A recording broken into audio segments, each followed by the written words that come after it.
ఈరోజు ఎందుకంటే లేకుంటే మనం చూసినాం అసెంబ్లీలో మొత్తం గాలి మనది ఉండే లాస్ట్కు కాంగ్రెస్ కొట్టుకపోయింది.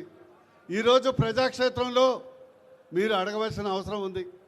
ఈరోజు ప్రజల ముందు మూడు పార్టీలు ఉన్నాయి.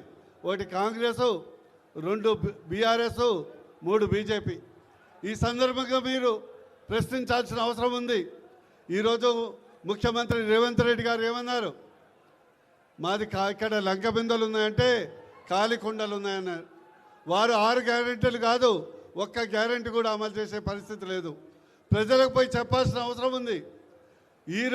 కాంగ్రెస్ వాళ్ళు ఉచిత హామీలు ఇచ్చి గత ప్రభుత్వం అప్పుల కుప్పలు చేస్తే ఇప్పుడు ప్రభుత్వం హామీల కుప్పలు కురిపించింది. ఈరోజు తెలంగాణ రాష్ట్రం బాగుండాలంటే, RRR కావాలంటే, తెలంగాణ రాష్ట్రంలో NID కావాలంటే, తెలంగాణ రాష్ట్రంలో IIM కావాలంటే, తెలంగాణ రాష్ట్రంలో చిన్న కాలువ కావాలన్నా, తెలంగాణ రాష్ట్రంలో CC రోడ్డు కావాలన్నా మళ్ళా మోడీ గారే దిక్కు. అందుకొరకు ప్రజలకు విజ్ఞప్తి చేయాలి. సింపుల్గా ఒకటే 3 ముచ్చట్లు చెప్తా. కాంగ్రెసు కాలికుండ, బీఆర్ఎస్ పలిగిన కుండ, బీజేపీ మోడీ గారు నిండుకుండ. ఈ